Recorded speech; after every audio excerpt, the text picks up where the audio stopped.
Chicos, en este corto video les va a quedar el postmercado del viernes 19 de septiembre, muchachos. Vamos a ver lo que pasó el día de hoy, tanto en Londres como en Nueva York. Lo estuvimos operando juntos. Entonces, chicos, quiero mostrarles algo en la temporalidad diaria. En la temporalidad diaria, chicos, incluso desde el día de ayer, es decir, ocultando esa última vela que es la de hoy, desde el día de ayer, chicos, notemos que el mercado ya había hecho un descuento, ¿cierto? Descuento que tenía confluencia con un 60-70% y un vacío. Ya había llegado ahí, en ese orden de ideas, podríamos decir que ese punto podría ser el inicio de un nuevo impulso hacia una compra, ¿cierto? Sin embargo, en una hora yo estaba viendo naturalmente el mercado bajista, ¿cierto? Había roto estructura en estos puntos. Déjenme, yo vuelvo y hago replay.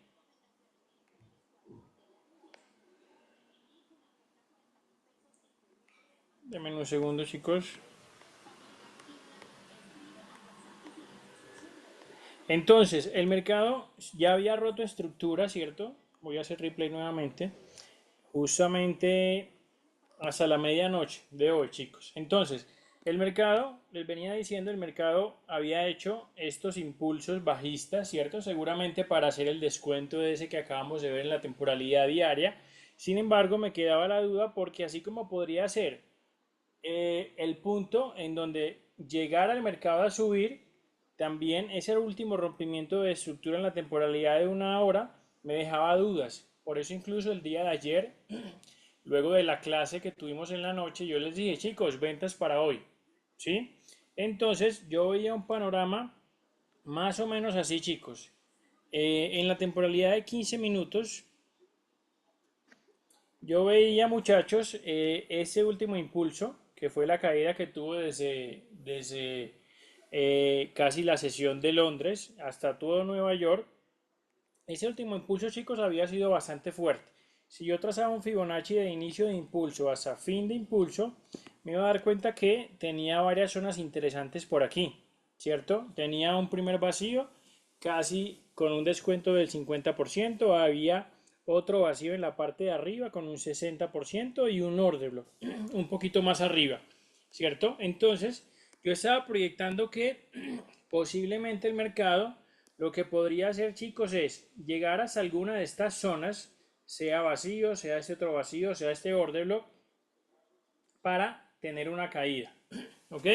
En ese orden de ideas estaba buscando una posible venta, ¿cierto? Pero entonces, cuando yo me fijé, déjenme yo adelanto un poquito de mercado, cuando yo me di cuenta de esa manipulación, era una confirmación claramente hacia la compra, chicos, ¿cierto? Y no me pareció descabellado que pudiera usar esa manipulación para venir aquí y dar el descuento. Y cuando yo sumé la cantidad de pips, chicos, que habían hasta ese primer vacío, ¿cierto? Me pareció interesante poder aprovechar ese movimiento. Entonces, en la temporalidad de 15 minutos, utilice esa manipulación. Vamos a adelantar un poquito más porque la manipulación se prolongó varias velas por varios minutos, chicos. Y miren que ahí, chicos, eso para mí todavía seguía siendo una manipulación. ¿Sí? No le veía tanto cara de continuación, sino más que todo manipulación. Y en la temporalidad de 5 minutos, entonces ya yo me encargué de buscar la estructura bajista, veanla aquí, nos tocó actualizarla varias veces porque el mercado creó más velas o bajos más bajos, entonces tocó actualizarla y en ese camino, chicos, entonces yo tenía aquí último lower low, último lower high, es decir que aquí exactamente estaría el posible rompimiento de estructura.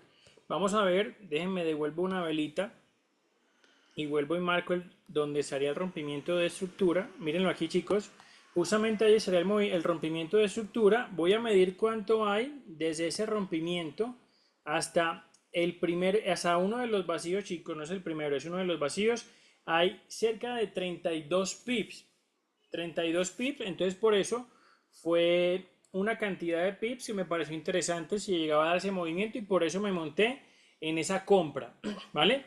Yo esa madrugada me fui en stop loss, pero entonces miren que ahí el mercado, luego de la manipulación de 15 y del rompimiento aquí en 5 minutos, solamente basaba un pequeño retroceso para venir a activar el orden en quiebre y tal vez pudiera irse hacia la compra. Eso fue lo que vi, chicos. La siguiente vela inmediatamente lo que hace es activarme el orden en quiebre y en ese punto yo entro en la compra. Fue un stop loss más o menos, fue un stop loss creo que de 14 pips.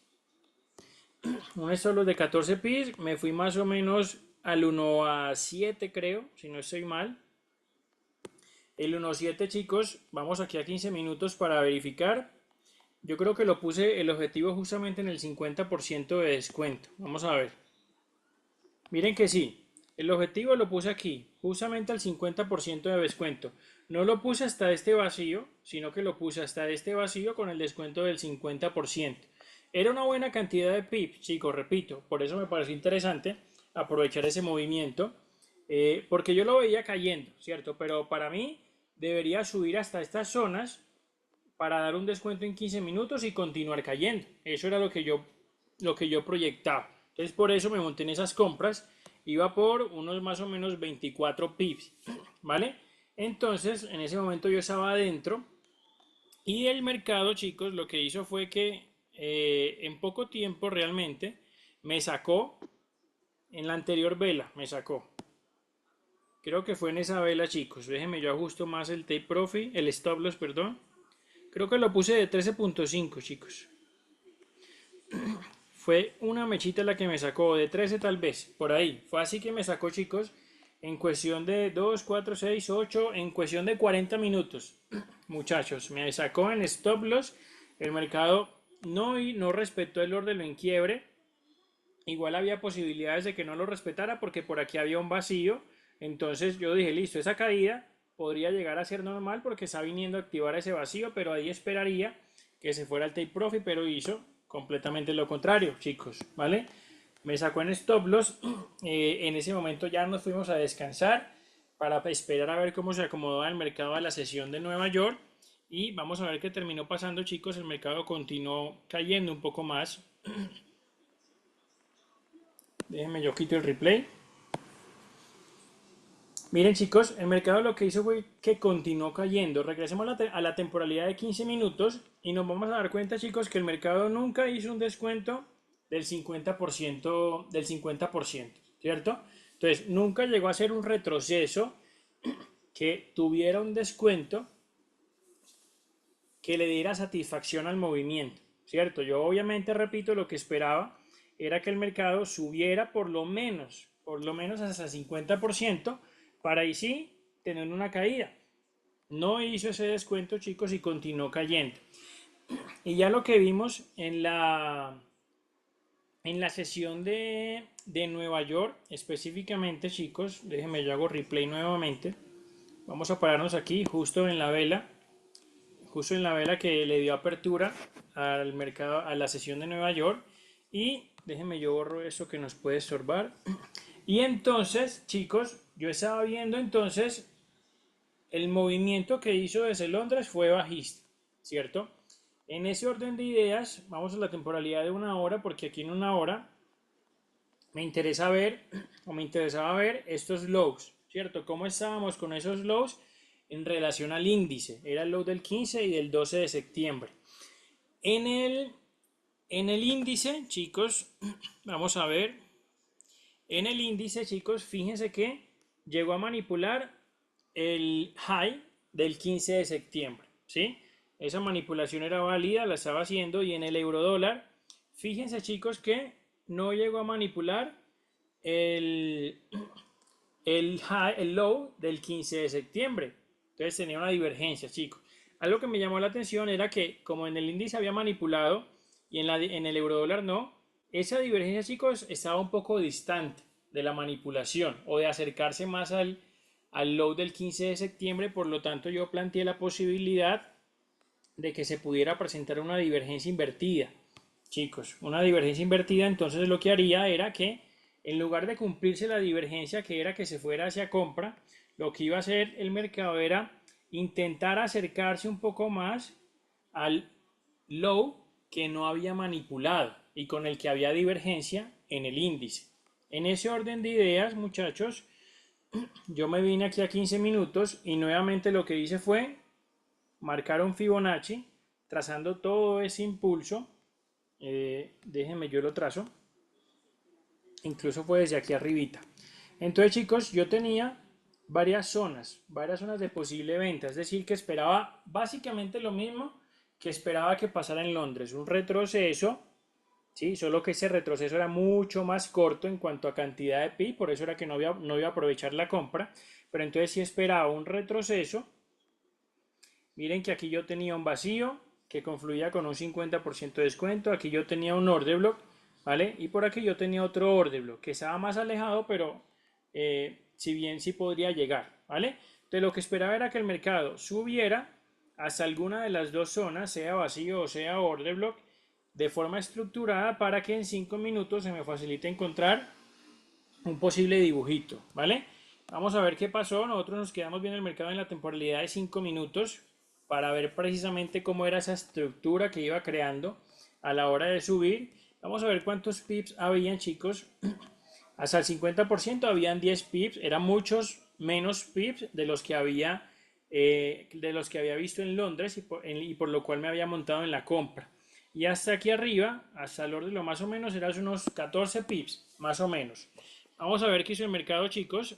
El mercado continuó bajando, entonces nosotros lo que hacíamos era actualizar ese Fibonacci. Continuemos. Y de ahí el mercado subió, chicos. Vamos a ver hasta qué zona llegó. Vamos a regresar a la temporalidad de 15 minutos. Llegó, chicos. Miren que no respetó el vacío. Ok, no respetó el vacío. El order block, digamos que también lo superó, lo invalidó, ¿cierto? Y lo que vino a hacer fue activar este otro order block, también de la temporalidad de 15 minutos, que de igual forma pues tenía buena zona de descuento, era un poquito superior al 70%, pero igual seguía siendo una buena zona de descuento. Déjenme, yo borro el Fibonacci y me regreso a 5 minutos, porque a partir de ahí, chicos, empezamos a buscar cuál era nuestro higher low, ¿vale? ¿Cuál es nuestro higher low? Déjenme yo adelanto un poquito más el mercado. El mercado aquí creó el último higher high, por ende, esta zona era la zona en donde estaba nuestro último higher low y trazamos la línea para tener claro cuándo haría el rompimiento y el quiebre del order. Lo buscábamos algo así, ¿vale? Vamos a ver entonces, chicos, porque nos quedamos viendo hasta las 11 hora Nueva York el mercado y ese movimiento no lo había hecho. Miren que ahí intentó hacerlo, pero el cuerpo de la vela cerró por encima de mi línea del higher low. Y vamos a ver, miren, chicos, esto sí es muy bonito, vean que lo hizo después. Miren, chicos, entonces que mientras estuvimos en la sesión de Nueva York, no hizo el rompimiento, ¿cierto? No hizo el rompimiento que estábamos esperando. Fue mala, ¿cierto? Porque no alcanzamos a entrar, pero bueno, es cosa del mercado. Ya 10 minutos después de que se cerró la sesión de Nueva York, el mercado decide hacer el rompimiento de la estructura y el quiebre del order block, es decir, darnos parte del dibujito. Digamos que en ese orden de ideas estaríamos esperando un pequeño retroceso hasta utilizar el order en quiebre del lado contrario, y ahí sí la posible reacción. Eso si estuviéramos dentro de la sesión de Nueva York. Ya como estamos por fuera, obviamente no podemos hacer nada, pero sí sería interesante, chicos, hacerle seguimiento, ¿sí? Durante las próximas horas, a ver si es que llega a hacer esa activación del orden en quiebre. Incluso miren que aquí el mercado me dejó un pequeño vacío. Recuerden que cuando la vela del rompimiento hace un pequeño vacío, también podría considerar entrar en ese pequeño vacío, ¿vale? Entonces sería muy interesante, chicos, hacerle seguimiento a cómo se da este rompimiento, ese dibujito que en ese momento estamos viendo, pero que lastimosamente es fuera de la sesión de Nueva York. ¿Listo? Entonces, eso fue lo que pasó el día de hoy, chicos. Este mes, como se los dije, creo que el martes se los dije, ayer también se los dije, y en algunos postmercados también se los he dicho, chicos, el mercado estaba un poco retrechero, ¿sí? Si yo busco compras en Londres, resulta que las da entre Londres y Nueva York. Si yo busco ventas en Nueva York, las da después del horario operativo de Nueva York. Entonces, siempre ha estado como así, me pasó en varias sesiones ese panorama, chicos, pero bueno, ¿qué vamos a hacer? Yo me tengo que adaptar al mercado, no que el mercado se adapte a mí, ¿cierto? Fluir con él. Y bueno, chicos, vamos a ver, ahí se va dando la venta muy bien, ¿cierto? Si bien no ha llegado a activar ni el vacío ni el órdelo, pero ahí vamos viendo la venta. Repito, sería interesante hacerle seguimiento durante el día a esta posible operación, ¿sí? Posible dibujito, a ver cómo se sigue desarrollando. Y bueno, chicos, con la pérdida que tuve el día de hoy en Londres, quedé en break-even, quedé en ceros, yo creo. No he revisado exactamente, pero yo creo que quedé en break-even. Entonces, nada, chicos, eso hace parte del proceso, hace parte del mercado, y todavía nos queda tiempo. Todavía nos quedan varias sesiones, nos quedan aproximadamente unas 14 sesiones más o menos, chicos, del mes, para obviamente continuar buscando más oportunidades de alta probabilidad. Listo, chicos, ese fue el mercado del día de hoy, espero les sirva.